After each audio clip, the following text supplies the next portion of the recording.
السلام علیکم ورحمۃ اللہ وبرکاتہ۔ تفسیر القرآن کورس کے لیے بنت اشرف چینل پر خوش آمدید کہتی ہوں۔ الحمدللہ رب العالمین، والصلاة والسلام علی سیدنا محمد خاتم النبیین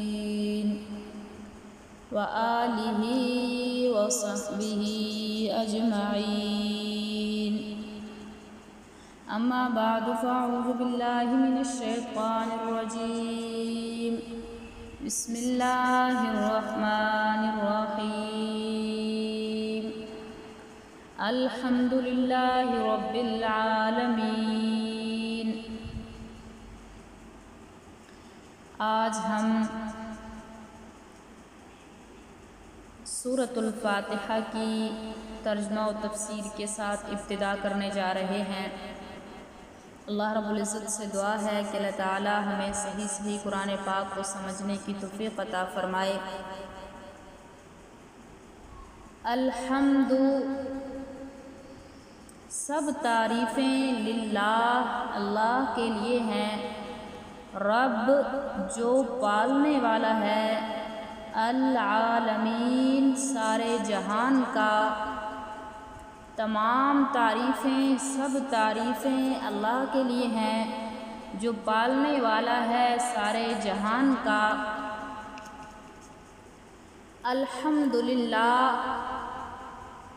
سب تفسیروں اور فنون کی کتابوں میں یہ بحث نہایت تفصیل سے مذکور ہے۔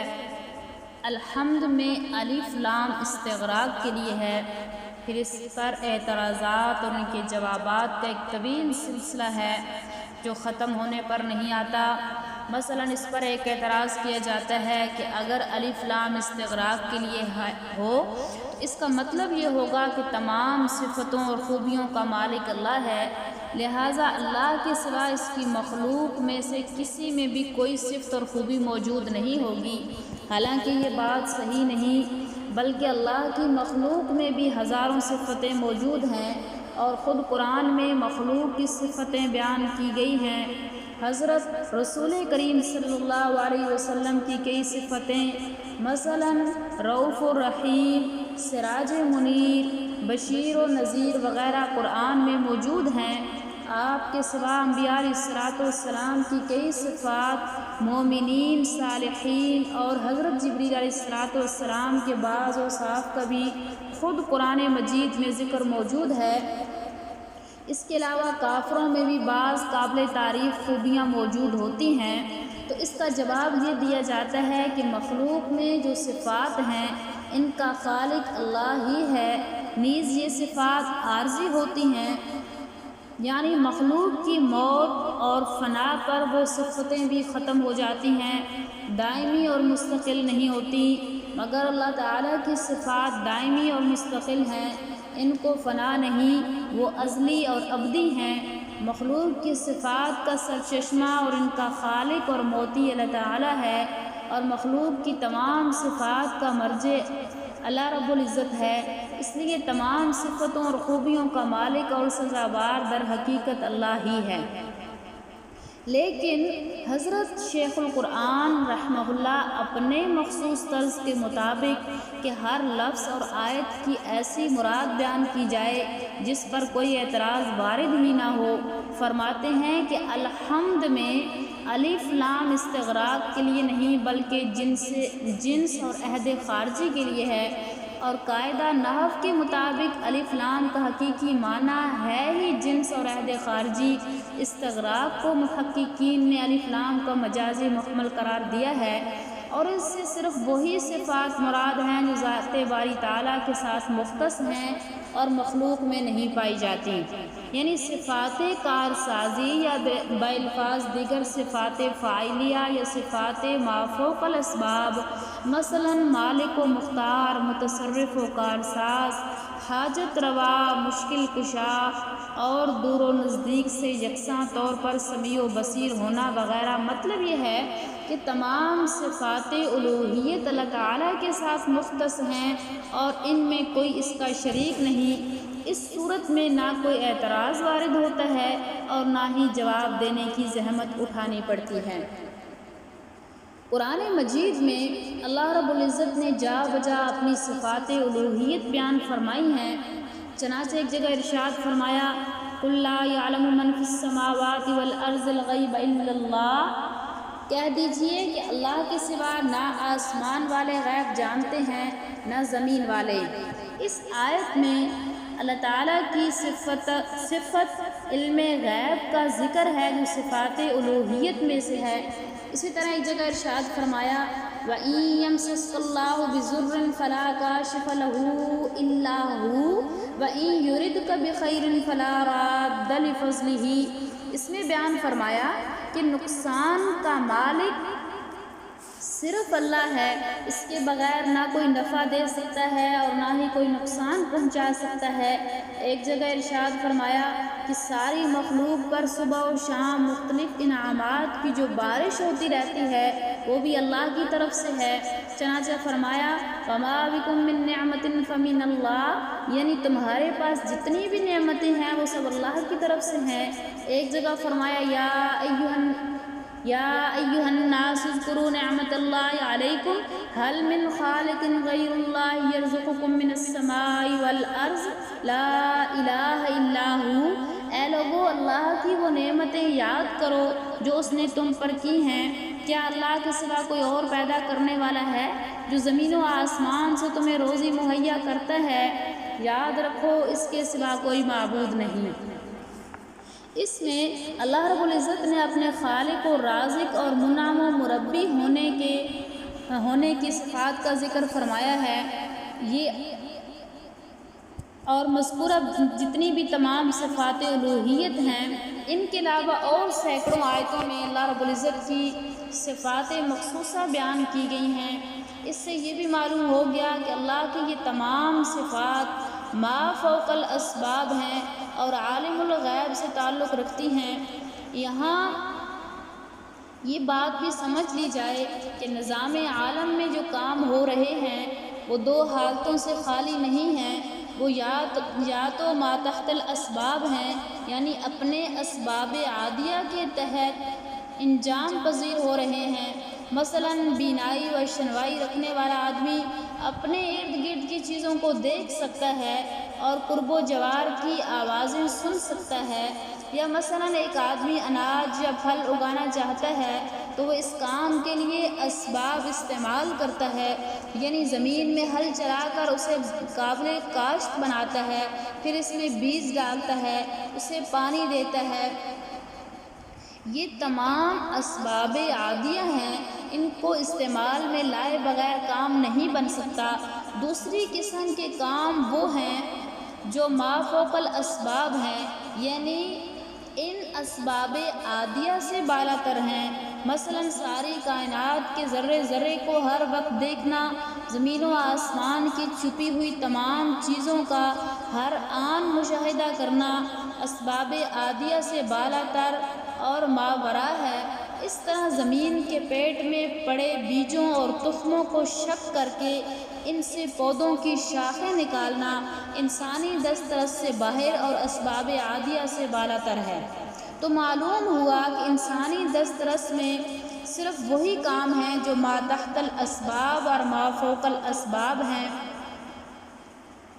ما تحت الاسباب اور ما فوق الاسباب سارے امور صرف اللہ رب العزت ہی کی قدرت کے تحت داخل ہیں، لہذا الحمد سے مراد وہ تمام صفات ہیں جو ما فوق الاسباب ہیں، یعنی ما فوق الاسباب تمام صفتیں اور خوبیاں اللہ رب العزت کے ساتھ مختص ہیں، اور ان میں سے ایک صفت اور ایک خوبی بھی اللہ کے سوا کسی اور میں نہیں پائی جاتی۔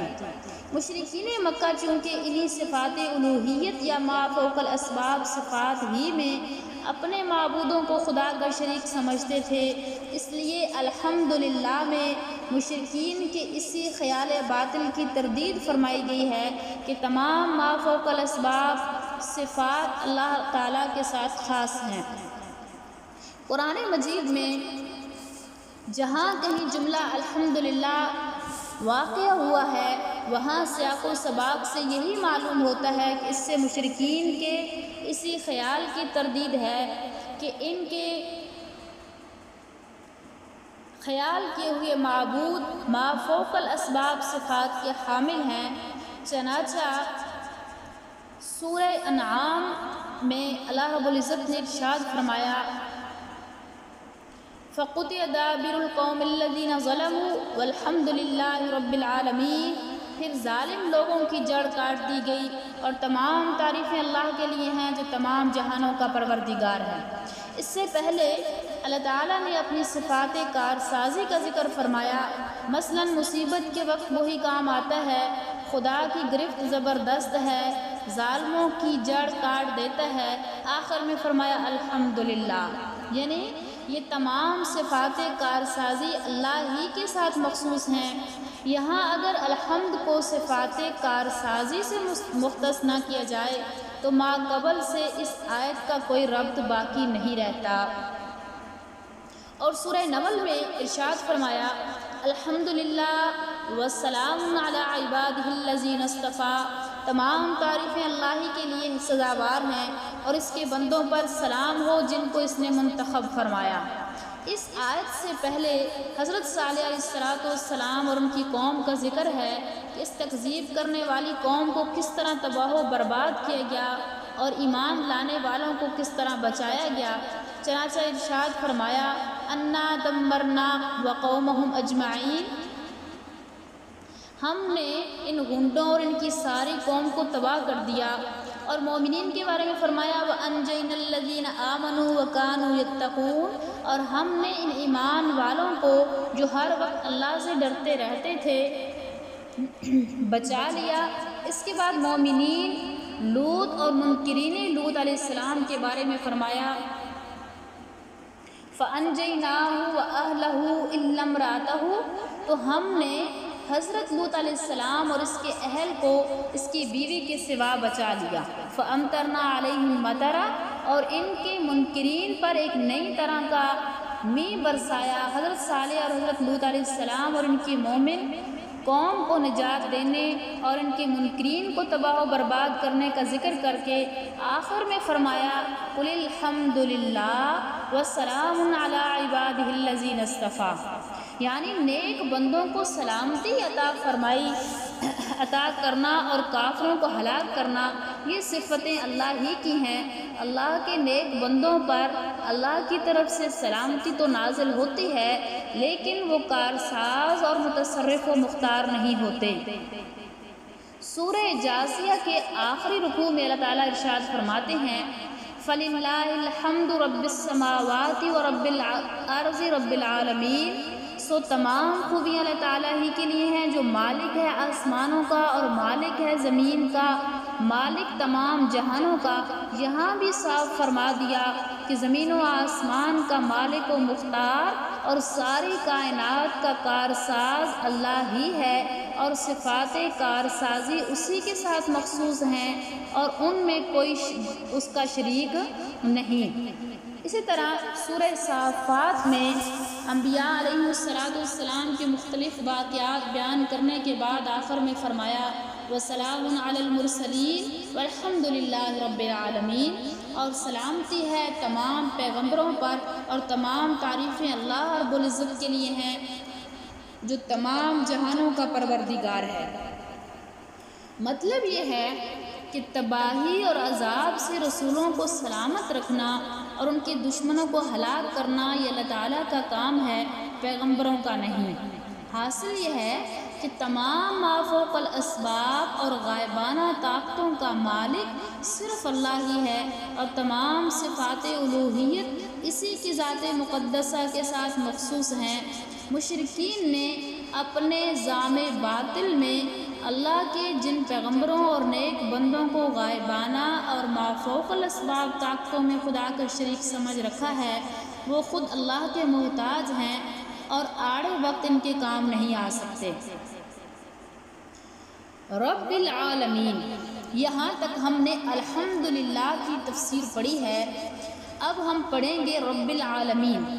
لفظ اللہ ذات باری تعالیٰ کا اسم علم ہے، لیکن یہاں اس سے وصف مشہور مراد ہے، یعنی خالق، اور الحمدللہ مع صفات باقیہ ایک ایسا دعویٰ ہے جس کی دلیل بھی اس میں موجود ہے، یعنی تمام صفات کارسازی اور تمام اوصاف الوہیت اللہ تعالیٰ کے ساتھ مخصوص ہیں، کیونکہ وہ خالق ہے، وہ رب العالمین ہے، وہ رحمان و رحیم اور مالک روز جزا ہے، اور اس کے سوا زمین و آسمان میں کوئی ایسی ہستی نہیں جو ان تمام صفات یا ان میں سے کسی ایک صفت سے متصف ہو۔ سورہ انعام میں اللہ رب العزت ارشاد فرماتے ہیں الحمدللہ الذی خلق السماوات والارض وجعل الظلمات والنور، تمام خوبیاں اس اللہ کے لیے زیبا ہیں جس نے آسمانوں اور زمین کو پیدا کیا اور اندھیروں اور اجالے کو بنایا۔ جب آسمانوں اور زمین کا خالق اور اندھیروں اور اجالے کو پیدا کرنے والا اللہ ہے تو صفات کارسازی بھی اسی کی ذات سے مختص ہے، کسی اور کا اس میں کوئی حصہ نہیں۔ فرمایا ثم الذین کفروا بربہم یعدلون، پھر کافر لوگ اپنے باطل معبودوں کو اپنے پروردگار کے برابر قرار دیتے ہیں۔ اس سے بھی اسی حقیقت کو واضح فرمایا کہ جب ارض و سما، لیل و نہار کا خالق اللہ ہے تو صفات کارسازی کا مالک بھی تنہا وہی ہے۔ اگر اس کے سوا کوئی اور خالق نہیں تو لا محالہ یہ بھی ماننا پڑے گا کہ اس کے سوا کارساز اور ما فوق الاسباب، متصرف و مختار بھی کوئی نہیں۔ الحمدللہ ایک دعویٰ ہے جس میں یہ بتایا گیا ہے کہ تمام صفات کارسازی کا مستحق صرف اللہ ہے۔ اس کے بعد رب العالمین، الرحمن الرحیم اور مالک یوم الدین، یہ سب اس دعویٰ کی دلیلیں ہیں۔ رب العالمین لفظ اللہ سے چونکہ وصفی معنی مراد تھے، یعنی خالق، اس لیے اس کی مناسبت سے اس کے بعد دوسری صفت رب العالمین لائی گئی، کیونکہ مخلوق اپنے وجود کے لیے اپنے خالق کی محتاج ہے اور اپنی بقا کے لیے، اپنے وجود کی بقا کے لیے رب اور پروردگار کی محتاج ہے۔ رب کے معنی ہے ہر چیز کو بتدریج اس کی حد کمال تک پہنچانے والا اور موقع کے مطابق اس کی ضرورتیں مہیا کرنے والا۔ العالمین عالم کی جمع اور اس میں اعلیٰ کا صیغہ ہے، اور یہاں اس سے ہر وہ چیز مراد ہے جس کے وجود سے خالق کائنات کے وجود پر استدلال کیا جا سکے، خواہ وہ انسان ہو یا دیگر حیوانات، نباتات ہوں یا جمادات ہوں۔ غرض یہ کہ ہر وہ چیز جو خلعت وجود میں ملبوس ہے اور جس کا انسان آنکھوں سے مشاہدہ کر سکتا ہے یا دیگر حواس کے ذریعے ان کا وجود محسوس کر سکتا ہے، وہ سب العالمین کے جامع لفظ میں داخل ہیں۔ مطلب یہ ہے کہ اللہ تبارک و تعالیٰ کا نظام ربوبیت مخلوق کی ہر نوع کو شامل ہے، اور کائنات عالم کا ایک ذرہ بھی اس کی ربوبیت سے مستغنی نہیں۔ جس طرح ہر چیز کا خالق اللہ ہے، اسی طرح ہر چیز کا مربی اور محافظ بھی وہی ہے۔ تمام انسانوں کا پیدا کرنے والا اللہ ہے۔ نطفہ سے لے کر طفل تک اور طفل سے لے کر بڑھاپے تک تمام منازل سے انسان کو وہی گزارتا ہے۔ اللہ رب العزت نے ایک جگہ نہایت اختصار سے اس حقیقت کو بیان فرمایا ہے۔ فرمایا اللہ الذی خلقکم من ضعف وجعل من بعد ضعف قوة ثم جعل من بعد قوة ضعفا وشیبا یخلق ما یشاء وہو العلیم القدیر،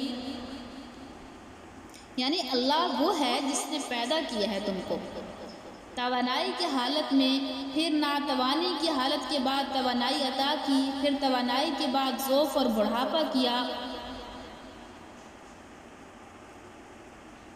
وہ جو چاہتا ہے پیدا کرتا ہے، اور وہ جاننے والا، قدرت رکھنے والا، زمین و آسمان کا خالق اور کائنات کے ذرے ذرے کا پیدا کرنے والا وہی ہے۔ اللہ رب العزت سے دعا ہے کہ اللہ تعالیٰ ہم سب کو قرآن پاک کو صحیح سمجھنے کی توفیق عطا فرمائے اور اس کو آگے پھیلانے کی توفیق عطا فرمائے۔ وآخر دعوانا الحمدللہ رب العالمین وما علینا الا البلاغ المبین۔